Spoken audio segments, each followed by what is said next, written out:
cloud. Life is beautiful. Just a reminder also, any questions you might have for Jay, please put them in the chat. We will be monitoring. Unless, Jay, you're okay with people just popping up and asking? Actually, I'm going to have some space at the end for people to actually have a conversation. But yeah, this is a pretty much straight through presentation. So yes, okay. Please put your questions in the chat and we can then address them at the end. Absolutely. Perfect. All right. So it is my great pleasure to introduce Jay Hartlove to you. Jay is an award-winning dark fantasy novelist, playwright, record producer, and costumer. He's also a father, husband, banking officer, and so on. But today we're here to talk about his creative work. He's also known as an innovator. In gaming, he was amongst the first to put superheroes in RPGs. In costuming, he was among the first to do prosthetic Klingons in 1988. And among the first steampunks, playing Captain Nemo in 1997. He's won Best in Show at San Diego Comic-Con, Best Recreation at Costume Con 8, Best in Show at Worldcon, and a whole slew of other goodies. His first novel won Best Thriller at Independent eBooks. This is for The Chosen in 2011. And his short fiction has appeared twice in the Hugo Award-winning Drink Tank. He takes the time to do thorough R&D, and it sometimes takes him years to finish a project. And thankfully, he always has multiple projects running. I had the distinct pleasure of doing beta reads for all 3 books in the Goddess Rising trilogy. And I know from firsthand experience that Jay is brilliant with thrillers, and that's why we've asked him to talk to us today. So Jay, take it away. Thank you, Sharon, and thank you, Thina. Thank you for all of our listeners today. I've been noticing in the chat, we've got people coming in from Canada and Ohio, all over the place. I'm really very, very tickled that people are calling in from all over. Thank you to the Sisters in Crime organization. But yeah, I'm here to talk about thrillers. This is something that I kind of fell into. I didn't even realize that's what I was writing until I was well into it. But yeah, there's a certain joy in scaring people in horror, but this is the genre of danger. So we're going to talk a lot today about danger and why danger is exciting to read and how to craft danger around your protagonists and the characters in your stories. So you read thrillers when you want a roller coaster ride of unexpected perils, sudden plot twists, escalating danger, and narrow escapes. By contrast, the central conflict of a mystery is solved by unlocking a puzzle. Adventure stories take the reader to exotic locales and follow the daring exploits of the characters. Horror scares you. When the plot keeps driving forward with surprises and twists, and the characters have to keep up because they're nearly always in danger, then that's a thriller. Danger can take many forms. So there are different kinds of thrillers: medical thrillers, military thrillers, science fiction thrillers, political thrillers, legal thrillers. All have their own backgrounds and their own world building, I guess is really the best term for it. Story conflicts are drawn, of course, from the background, as with any story. Ergo, military thrillers will resolve on military secrets and maneuvers. Medical thrillers will hinge on research advances or espionage about advances and so forth. This genre keeps the twists coming and the danger levels using secrecy. That is not always the case, but it is in so many thrillers the danger comes out of some form of secrecy that I'm going to make a generalization and say that this is sort of a trope of the field. Somebody knows something and isn't telling. A spy tries to uncover an enemy's secrets. A lawyer tries to uncover a criminal's plans. A doctor tries to uncover a drug company's illicit research. Having a secret for your protagonist to discover puts your protagonist in danger of being found out. Once the bad guys are onto you, then the danger comes after you. Thrillers often include a conspiracy in the plot because secrets are such a great source of danger. If a secret is actually common knowledge, then it's not really a secret and the story's background changes. For example, if there is magic in the world and a cabal of magicians has kept it a secret for ages, and then your protagonist uncovers it and and discovers that there was magic and it's a surprise, then that's an urban fantasy thriller. The secret existence of werewolves, angels, vampires, magicians are really what define that particular subgenre. If everyone in your world knows that there's magic, then your story is actually a fantasy. Thriller protagonists can be innocents thrown in over their heads. They could be world-weary experts dealing with one more damn crisis, or people who think that they understand, but then find out that they really don't. It all depends on what kind of reaction you want your protagonist to have when they encounter the danger in your story. That doesn't mean that thriller protagonists need to be people who deal well with stress. In fact, thriller protagonists who are overwhelmed are easier to identify with. When people ask me if I would want to be in, if I would want to live in the worlds that I write, I tell them, no way, actually. I love to visit them. I love what happens in them, but I would want to come home when I close the book where my life isn't in danger all the time. Aldous Budrys, one of the science fiction authors who founded the Writers of the Future competition, said that stories should end with giving the reader permission to go back to their lives. You get to get off the roller coaster. So why would a reader want to see the characters that they care about in danger? Well, why do people like roller coasters? I keep coming back to that analogy. Danger is exciting. Knowing that the ride will end is reassuring. If you like worlds where you can linger and enjoy the amenities, then fantasy or romance are probably more your genre. If you like turning pages to find out what comes next, then thrillers are there with an unexpected drop or a loop-the-loop in the ride. When people ask me if they would like my books, I literally do ask them, do they like roller coasters? Some people love roller coasters. The higher and the faster, the better. On the other hand, if someone does not like roller coasters, then putting them on the world's best one is the worst thing you could do. If you don't like thrill rides, then don't be surprised if thrillers aren't your cup of tea. The emphasis on exciting twists does not mean that thrillers are lacking in character development or rich detail. Good writing is good writing, and there is good and bad in any field. A protagonist with a well-crafted history and a believable personality will be easier for readers to care about when things get messy. In fact, thrillers are often expanded into series where the protagonists go on multiple adventures.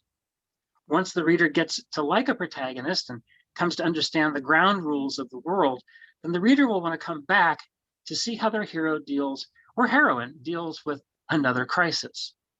In fact, thriller series are known by their protagonists. The recurring lawyer, spy, scientist, priest, or soldier becomes the calling card for all of those adventures. Tom Clancy's character Jack Ryan is a famous example. He starts off as a CIA analyst uncovering military secrets. A dozen harrowing adventures later, he's actually in government and even temporarily acts as the president. For a character to be believable and sympathetic, their personal history and their training must give them the tools to be able to solve the story conflict while staying in character. If the author just makes the hero win because he's the hero, then the reader is going to see the author's heavy hand and will be thrown out of the story. This is true of any kind of story. It is especially necessary when the protagonist is pitted against bad guys who have been perfecting their game for a long time. The enemy government, the enemy drug company, the enemy mafia gang, the enemy witch coven, they're all really good at what they do. That's why going up against them is so dangerous. Which means the hero or the heroine has to have something more than just curiosity to foil the bad guy's plans. The hero of a spy thriller has to know about spying.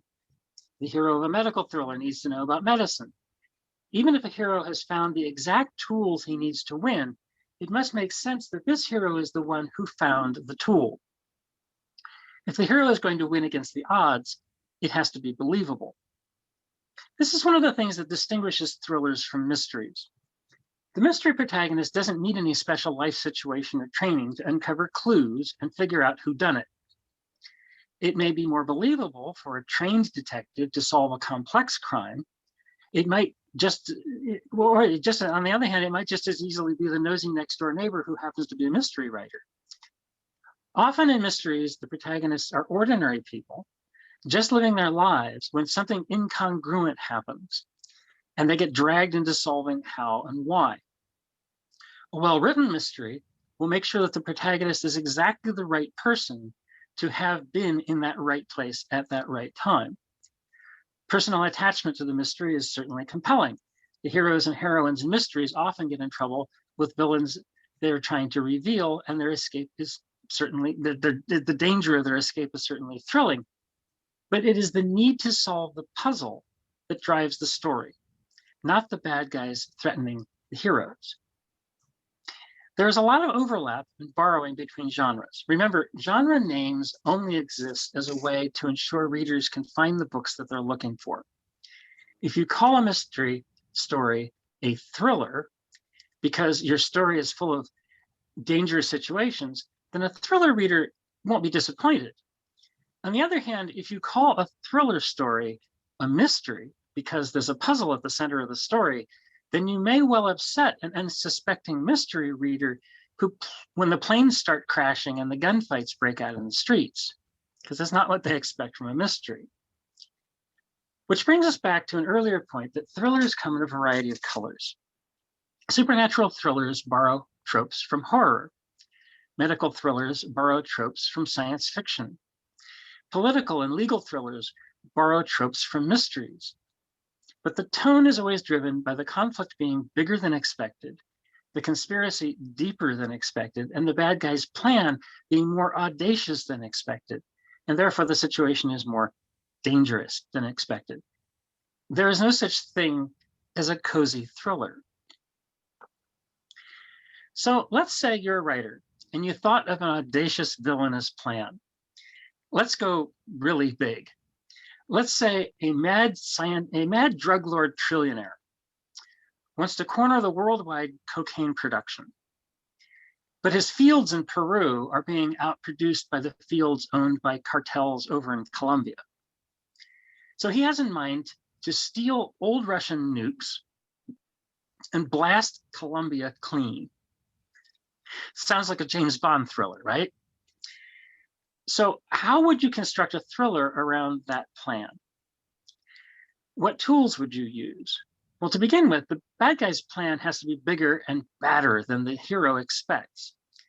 Our spy hero starts off by investigating cargo thefts, but then finds out that whole train cars are disappearing. And by the midpoint of the story, he finds out that the rolling stock is actually being retrofitted into weapons of mass destruction. And in the final act, the whole insane plan is revealed, that it's going to be something that's going to carve up geography on a worldwide basis. As the discoveries keep escalating, the stakes of failing to stop the bad guys keep escalating. And the good guy finds himself in over his head, and the bad guys turn out to be better defended than he expects. To keep this believable, you have to engineer context that allows the protagonist to keep up with what he finds himself when he finds himself deeper and deeper. You have to give your hero or heroine the skills and resources that they will need during the story, so that you don't show your hand as the author by just pulling a rabbit out of your hat so your hero can win.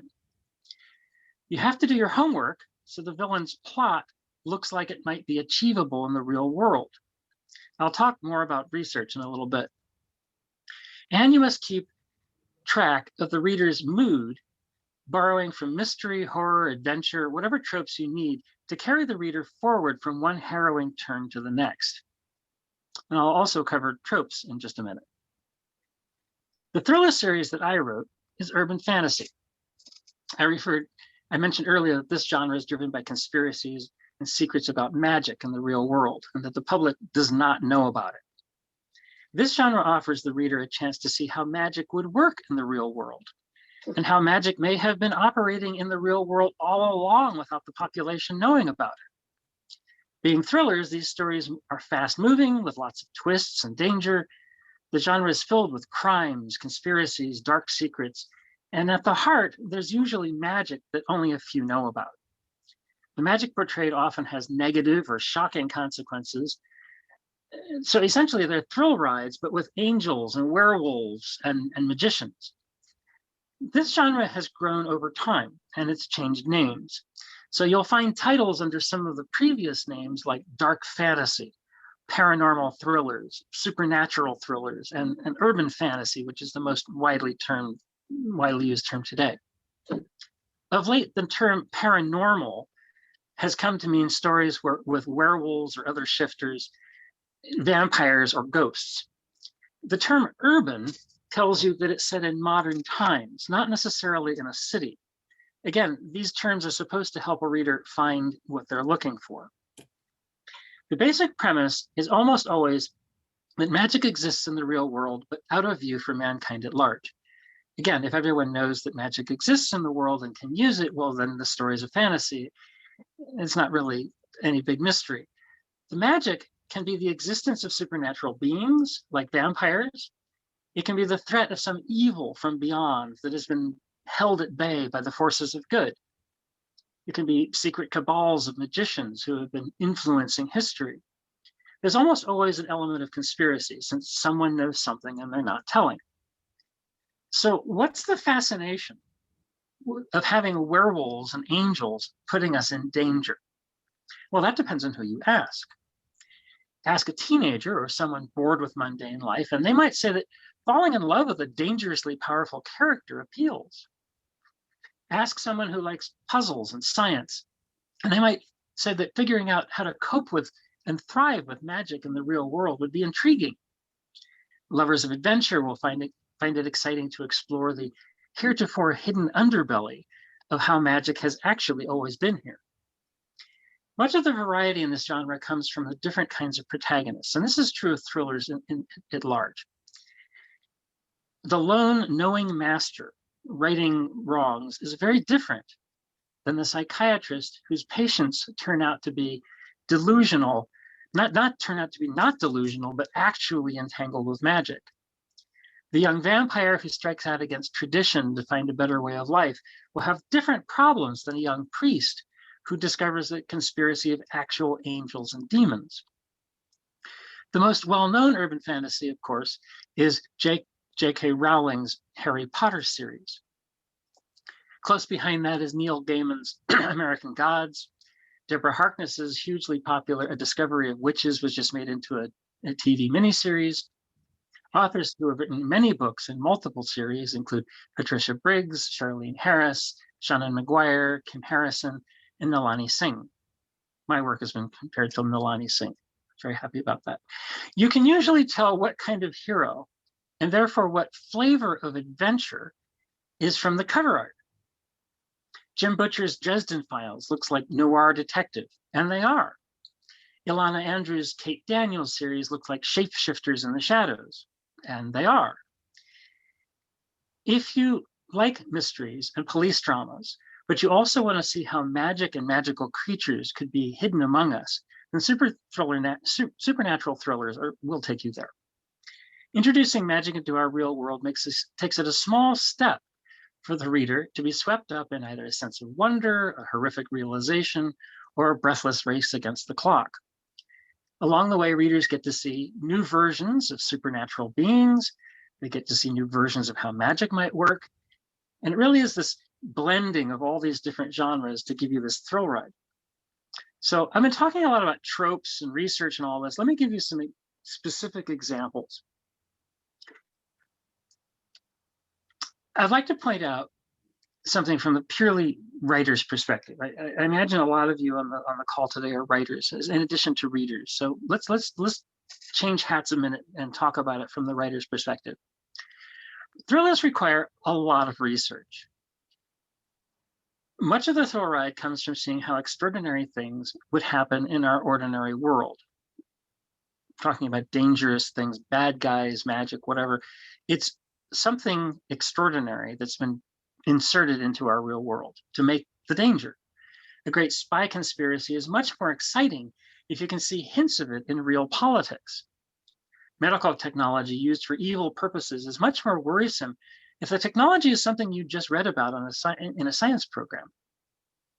It draws the reader into the danger.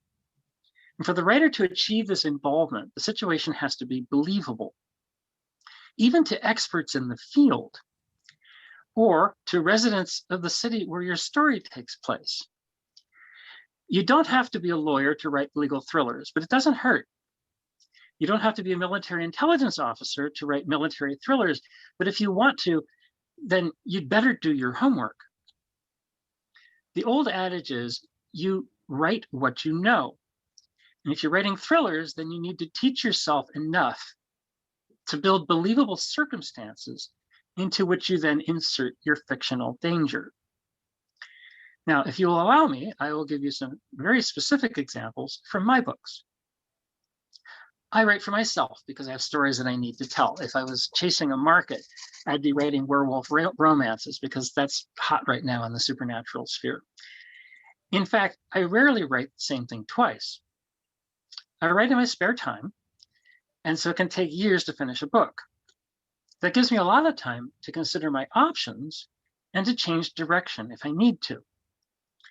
My series, I believe Sharon was kind enough to mention my series. I've got Goddess Chosen and Goddess Daughter and Goddess Rising. And I talk a little bit about some examples from these books to give you some actual tools to work with. Let's see, my series tells one overarching story, but I tell it using 3 different subgenres, 3 different sets of storytelling tools. Here's what I want to get down to the specific tropes. As the big story unfolds, the perspective shifts, and I found that I could carry the reader along better if I engineered different angles for them to view it from. I thought you can see something big better if you looked at it from different sides and different altitudes. The first book, Goddess Chosen, is a straight up supernatural horror thriller. Bad guy magician, demon henchman, scarred hero seeking redemption. The second book, Goddess Daughter, is a medical thriller. Secret cloning experiments, drug-induced amnesia, medicines used for all the wrong purposes. And the last book, Goddess Rising, goes back to urban fantasy with superpowered beings, but I used tropes from spy thrillers. The villain was in plain sight. The heroine needs training, and teamwork wins the day. All 3, of course, are packed with things turning out worse than expected and our heroes constantly running for their lives. And I tie the stories together by having one protagonist, detective, through the whole series. Samantha Mayawad is a middle-aged Black psychiatrist who has patients who first appear to be delusional, but then turn out to have actual supernatural entanglements. In the first story, the presence of demons and magic takes center stage. So I use the tropes from horror and supernatural suspense. Violence, gore, a growing sense of foreboding are some of the tools that I used. To change things up a bit, I give my bad guy a heroic quest. So while the evil magician is going around the world perfecting his formula, the hero who is running from his past is convinced that the demons who have been sent are sent to avenge his crimes from his past. There are plane crashes, nightmares, gunfights, demon summoning ceremonies, all the things that you'd expect from that subgenre. Mind you, it's not popcorn. I also explore some major themes of revenge and redemption. In the next installment, Sanantha's patient has a 4-month gap in his memory, during which his wife was killed and separately his daughter ends up in a coma, and mix things up a bit with a cagey best friend, a mysterious businessman enemy, a secret affair. Literally nothing in this story is as it initially appears. And at the heart of the story is a cover-up of a horrific experiment in human cloning. Being a medical doctor, Sanantha not only helps her patient recover his missing memory, but she also helps him with the ethical dilemma he has with the cloning. And the major themes I explore here are loss and forgiveness. And in the third final book, I explore, well, I can't tie everything up that came before. The demon henchman from the first book turns out to be a very sympathetic character. He meets up with the survivor of the cloning experiment from the second book. She turns out to be the actual heroine of the entire series. So the second book, the medical thriller, is her origin story. And then she and the demon have a spiritual connection that ties back to the overarching story of the whole trilogy. About that big series long story, let's talk about this. We talked about having a big secret that's revealed over the course of your story. Remember how our spy hero uncovered layer by layer the plan to nuke Columbia. Well, my story goes back to the Bible. In the biblical story of Exodus, you will recall that the Egyptian high priests convinced Ramses that Moses' magic was nothing that the Egyptians didn't already have. Sticks into snakes, water into blood. This made Pharaoh ignore the cosmic danger of an enemy god and turn the fight into a personal one between him and his adopted half-brother. He overplayed his hands to the disastrous end that we all know. In my telling of the tale, that high priest who made sure that Pharaoh would fail spectacularly was in fact the devil. The Hebrew demon prince of liars, the archangel Samael. Too late, the goddess Isis realizes how they were duped, and she plots her revenge. 100 generations later, she resurrects her own high priest and sends him to Earth to capture the devil, to wrest from him the secrets of the universe that he used to defeat the Egyptians way back when. The magician in the first book, the bad guy, is in fact that reincarnated high priest that Isis sent. The girl who is cloned in the second book loses her soul in the process, and Isis takes her over to save her. And in the third book, the Egyptian demon who used to work for that magician meets up with the girl who is now walking around with a soul given to her by his goddess Isis. So it all stitches together. Isis is still after Samael, but the girl has no idea how to use her goddess soul, so she gathers a team of angels and experts around herself. Meanwhile, Samael is right among them, hiding in plain sight, as only the devil can do. And the major theme of that book, I could probably guess, is justice. So the three stories are best told as different kinds of thrillers because the backgrounds of the characters and the dangers they face are different. Remember, context is the key to making everything believable. When the second book came out, folks saw it as a medical thriller, and I got a lot of feedback wondering what I was up to. And I had to tell them, it's okay, just wait for the third book, it'll all work out. Back to my point about research. I used actual religions from around the world to derive the magic system for the story. I placed fictional events right into actual history.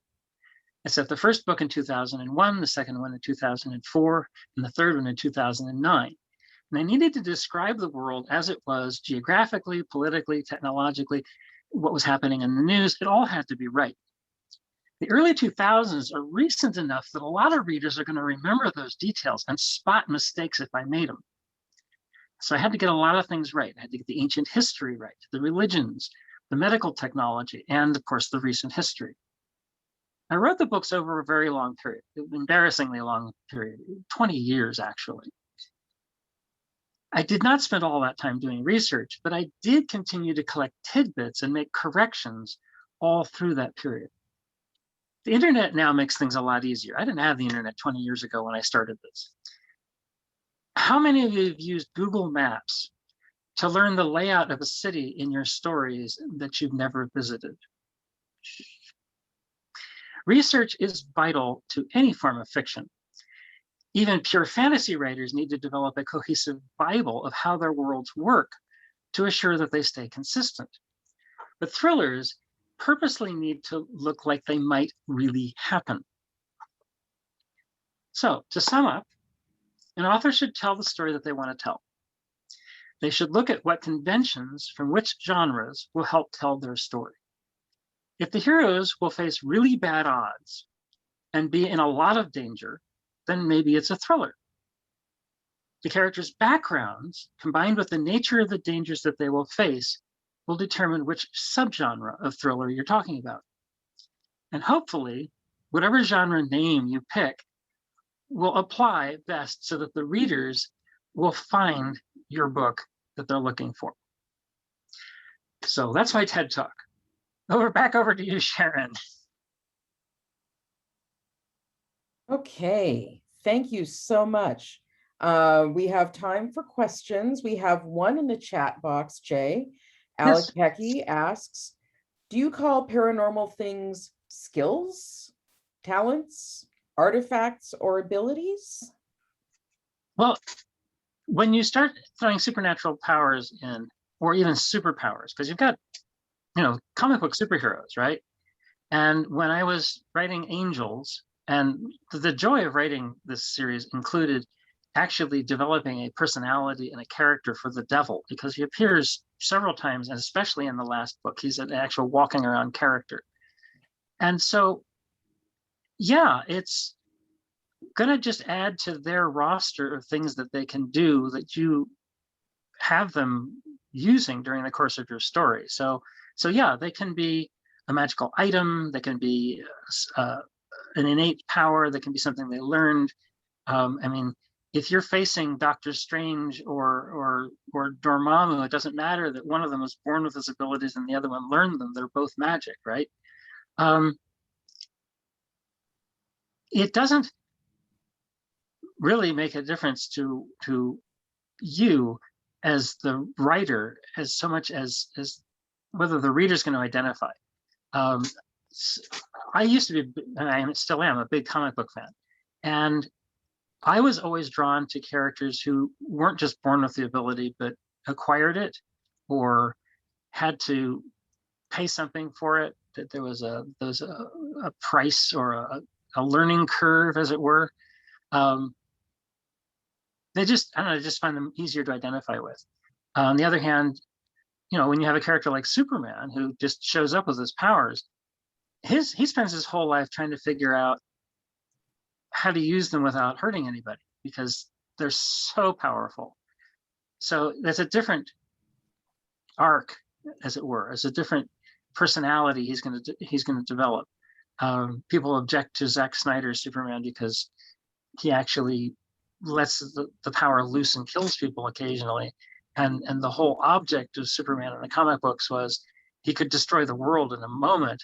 And so he spends his whole life restraining himself. And that becomes part of his personality as to why he's such a nice guy. He's always looking out for the little guy because he's got so much power.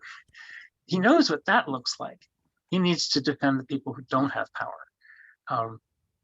People actually said that superheroes are defined as the genre of generosity. Because if you had superpowers, what would you do? You just go off and get rich? No, superheroes give back. So I hope that answers the question. Supernatural can take a lot of forms. You're right. It can be anything from a found object to something you showed up with because you're from another planet. It's what you do with them, really, that matters. Remember, you're telling a story to a reader. You had an idea for your story initially. Remember why you had that idea. That's key. Whatever your initial excitement was, whatever got you excited enough to want to pick up a pen and spend the next 2 years of your life working on a story, that excitement is what you're trying to get through to the reader. You do whatever you need to, but that's what you're trying to convey. So you'll have the plot, you'll have the characters in the background and all of that, and then you have the plot of the story you're telling, but then you have the thing that made it exciting. And that's when you're talking about thrillers, you've got all this danger involved. But again, even there, it's a way of conveying to the reader the enthusiasm that you have for your story. Okay. I have shared your website in the chat, Jay, just so you're aware. Thank you. The next question, Alec had a follow on. She said she started a new series that features where questions are coming in, by the way, which makes me very happy. Yes. She has started a new series featuring a protagonist that has a teleporting skill, power, ability. What would you call it? What's the right word? I said I would call it an ability, but I want you to weigh in. Well, yeah, it depends on how they got it. If they learned it, it's a skill. If they were born with it, then it's just an innate ability. If they got it because of an accident, then they may regret it or not like the fact that it was forced upon them. So think about how the character thinks about it and describe it to the reader in those terms, would be my Okay, suggestion. great. Robin asked, well, first she says she appreciates the differentiation between mystery and thriller based on how well the protagonist is trained. She wonders, are there other protagonist qualities? Can they become trained while figuring it out, tilting the book more toward being a thriller? Well, some people objected to the Marvel film that they did of Doctor Strange because you have this medical doctor and he's very smart, but he spent his whole life learning medicine, and now he has to unlearn all of that and learn magic. And by the end of the movie, he's taking on what we have been told is possibly the most powerful magical force in all the multiverses, Dormammu himself. And you're thinking, wow, that happened awfully fast. In adventure stories, sometimes, somebody will find themselves thrust into a situation and they need to learn how to sword fight. And by the end of the fight, and by the end of the story, they're defeating a master swordsman, even though at the beginning of the story they didn't know which end of the stick to hold. So you've got to, again, believability and context is everything. Having a character pick up a skill along the way, sure, people grow, absolutely. You want your characters to grow during the course of the story. You want them, you want their worldview to change because of what's happened to them. Otherwise, it's just popcorn. It's episodic and nobody ever changes. So yeah, you want to have that happen, but just make it believable. Just don't make it look, don't make your readers go, wait a minute, how quickly did he learn that? And now he's taking on a master? That doesn't make any sense. If you're going to have somebody learn sword fighting, then have them be, capable of defending themselves, under the right circumstances. But they're not going to go off and kill the master swordsman with their sword skills. That's not going to happen. They didn't, it hasn't enough, they haven't spent 25 years learning swordsmanship in order to be able to do that. The trick with the Doctor Strange film is he was told right off the bat, we were told he's brilliant and a very fast learner. But then again, we also don't know how long he was in training. That could have been 10 years. We don't know. We don't, we see him training and he's there, but was it 10 years? Maybe that's how, how he could pick it up, is he actually read all those books and he did all that work. That wasn't made clear. And I think maybe they would have been better off had they shown how long it took him to do it, because it did seem awfully fast that he was getting to be that good. Yeah, again, look at it from your character's point of view, keep it believable so that the reader doesn't get thrown out of your story. Okay, then Lori asks, she says, I'm not as familiar with the thriller genre as I am with romance. You mentioned tropes. What tropes are common in thrillers? Again, it's got to be about the danger. You have to have something out of which you're drawing the danger, so that in a romance, okay, let's get back to some very basics.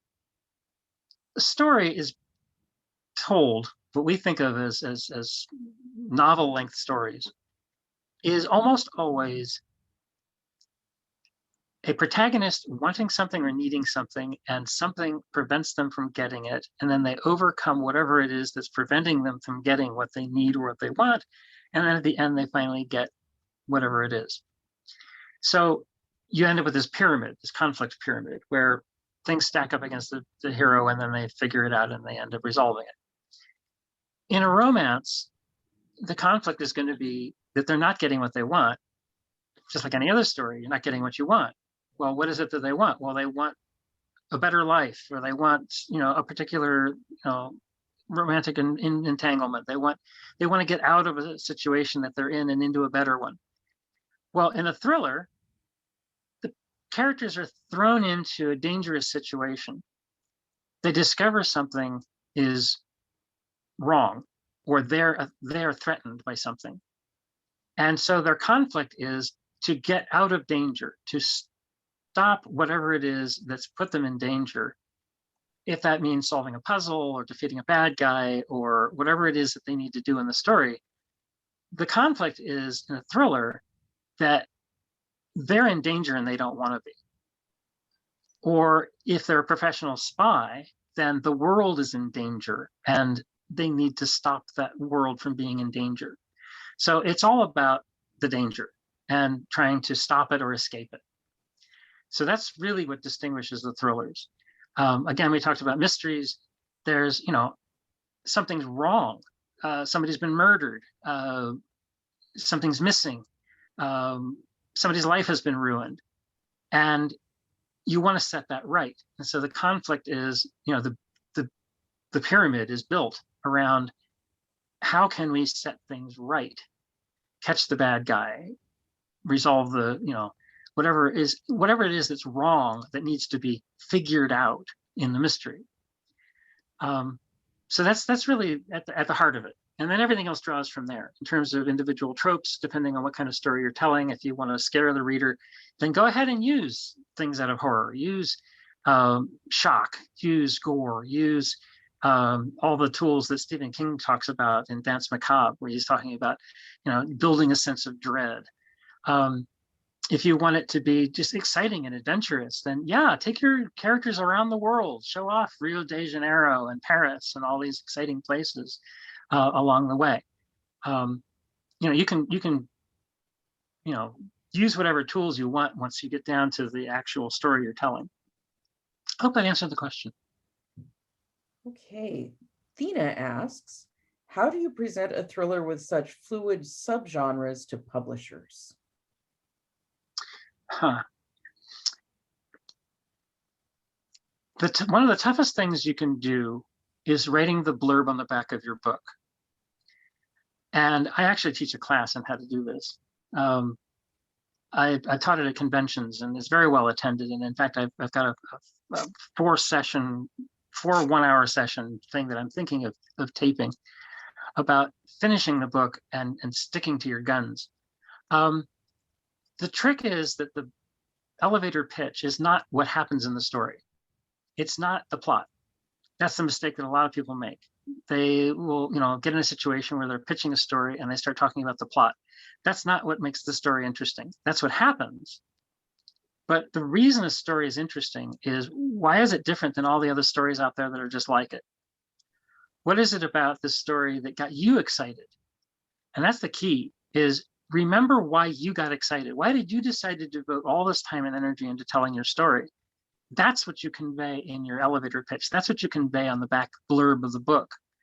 You want to touch on the plot. You want to tell people, what's going on, right? But it's really, are you tackling some big theme? Is this story about revenge? Is this story about redemption? Is this story about justice? Is this story about, true love conquering all? And remember that. Put that on a Post-it note right up on your desk. Don't forget that that's what your story is about. And the blurb on the back of the book has to give a little hint as to what goes on, so that they know, well, it's a story about something on Mars, or is it something about, on a beach in Hawaii, right? You got to tell them a little something about the setting and the characters. But what you really want to convey in that is, why is this story special or different? I can give you some examples. The blurbs on the backs of my books. So this first one, I described it a little bit. This God is chosen, right? So we've got the bad guy as this reincarnated magician, and the good guy is this guy with this horrific past, and he's running from his past, and he's convinced that the magician's magical involvements are somehow the gods getting back at him. He's doomed. He feels he's the doomed man, and so his story is one of redemption, and the bad guy's story is one about revenge, because Isis, his goddess, has sent him to seek revenge on the devil. So we've got two very strong characters on their own separate missions, as it were. They all have their own mission statements. So how do I convey that? Well, the one-line blurb is that the man who would beat the devil isn't a hero, but a ruthless madman. Well, this sets this story apart from other stories like it. Usually the character who's going to beat the devil is the good guy. Well, no. My guy who's after the devil is the bad guy in this story. He's a ruthless madman. Well, wait a minute, that's different, right? And then in the actual blurb, I get into a bit of the characters, but again, it's all about what is the story about, not what happens during the story. I don't talk about the actual plot. I talk about what goes on. What could you expect if you were to read this book? So I say, running from his dark past, former Duvalier hitman Charles Redmond. Now the Duvaliers were the murderers who took over Haiti for like 40 years, right? So he was one of their hitmen. This is a really dark past, right? So he's forced to take sides in a battle that has been raging since Exodus. There's the hint, it goes back to the Exodus, between the power-mad magician named Silas Alvarado and Samael, the demon prince of liars.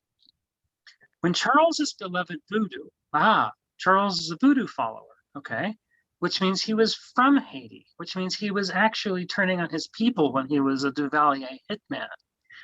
This is getting interesting, right? This guy's got some problems, right?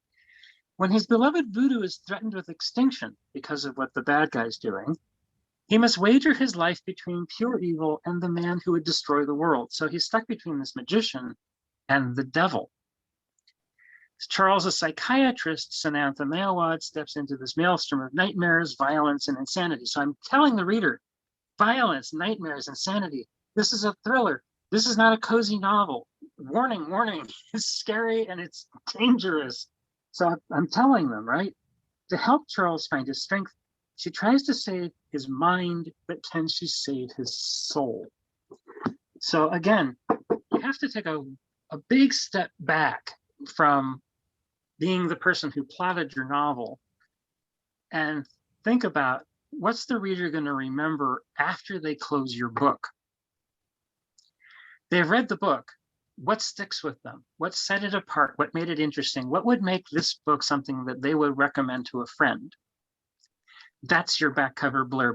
That's the mission statement for your story. That's what, well, obviously this is a thriller. I mean, you can see the tropes jumping off the page here, right? It's like demons and devils and nightmares and violence and insanity. This has thriller written all over it. So your blurb is going to tell people what genre it's in also. Okay, Alan has two questions. I'll start rather than putting them together, just to let you know they're both from the same person. He asks, what authors have influenced you for inspiration and interest? Michael Crichton wrote The Andromeda Strain while he was in med school. He liked the writing so much that he didn't finish med school and made some connections. He was down in LA and he made some connections and actually got his book made into a movie where he actually got to be a script consultant. And so the Andromeda Strain book looks just like the movie for a very good reason. Michael Crichton had his hands on both of them. His stories drive. He is, he tackles medical thrillers. He tackled science fiction thrillers. He has a time travel story in there. He wrote in a bunch of different subgenres, but they were all driven by one damn thing after another. And by the protagonist finding out that it's much worse than you thought it was at the beginning of the story. And that just really ignited with me. In terms of tropes, I love the way Peter Straub scares people. I'm a fan of Nelson DeMille's military thrillers. Again, one damn thing after another, but there it's all about the military technology, weapon systems and all that sort of thing.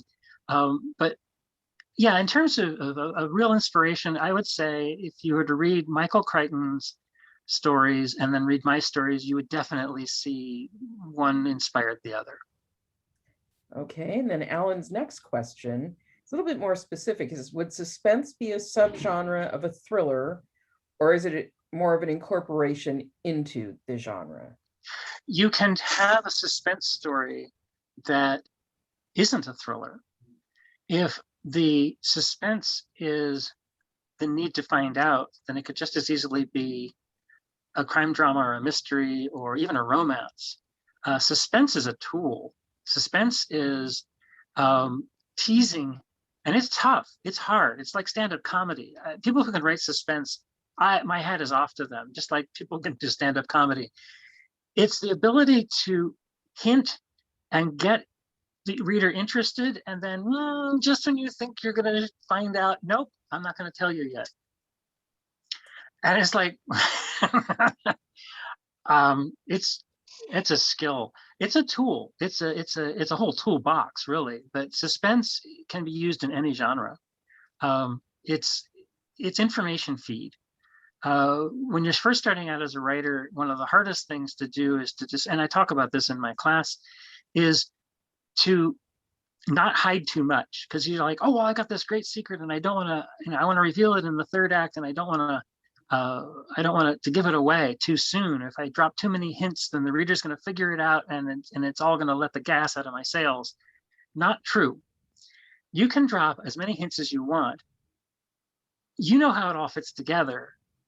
Even if the reader figures out how your puzzle pieces fit together before you get to the end of the book, they still get that aha moment when the end of the book shows up and they're like, oh, wait a minute, yes, that's exactly how I thought it would work out, yay.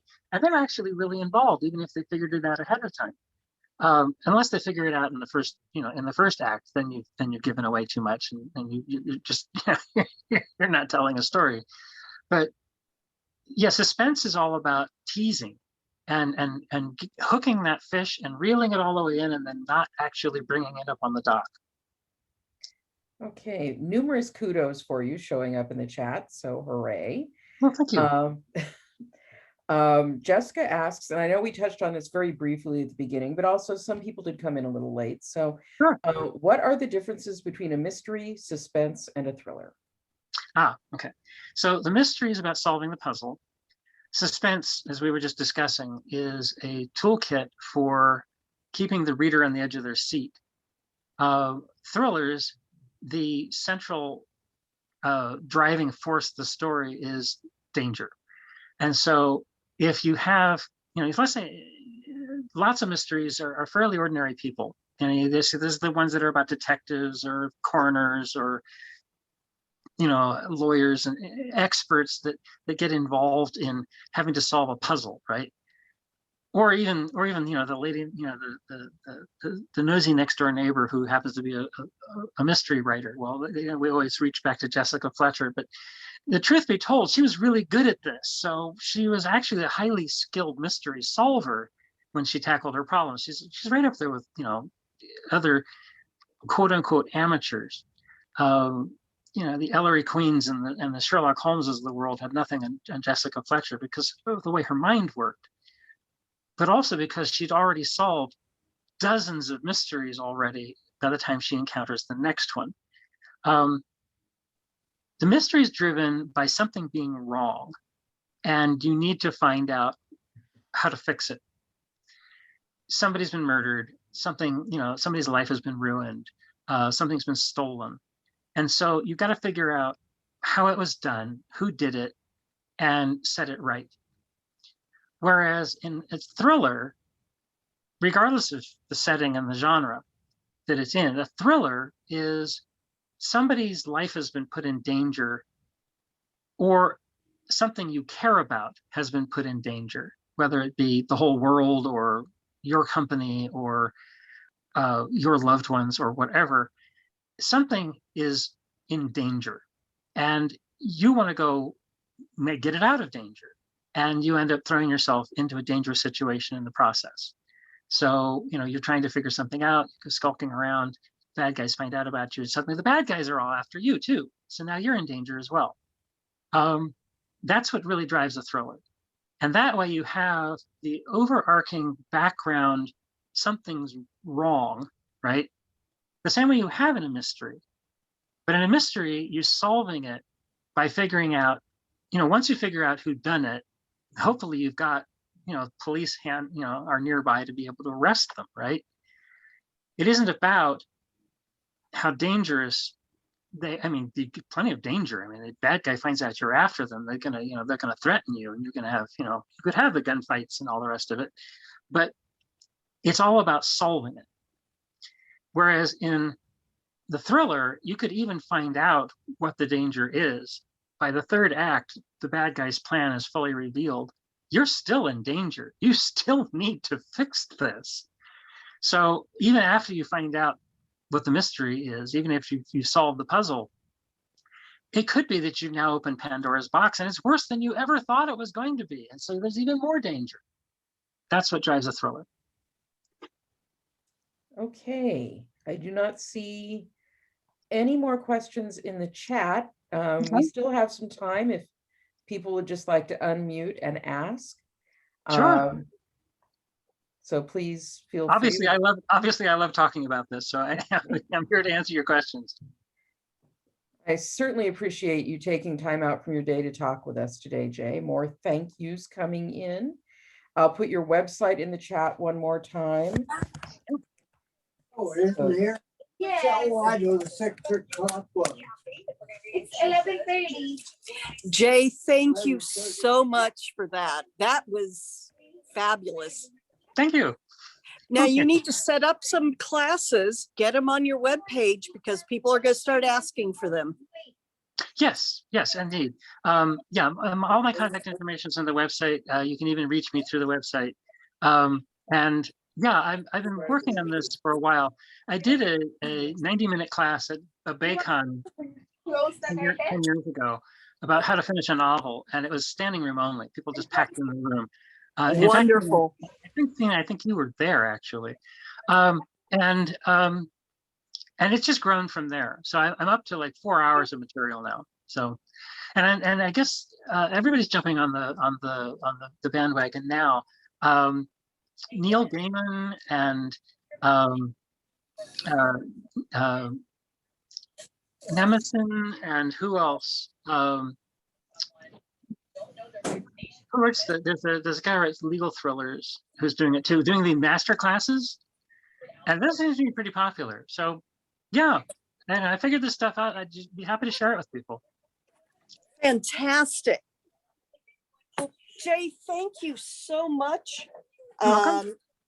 I'm going to see if Sharon and I can master the art of taking these recordings and turning them into a video. Great. And I'm going to shift this over because somebody's lunch has arrived.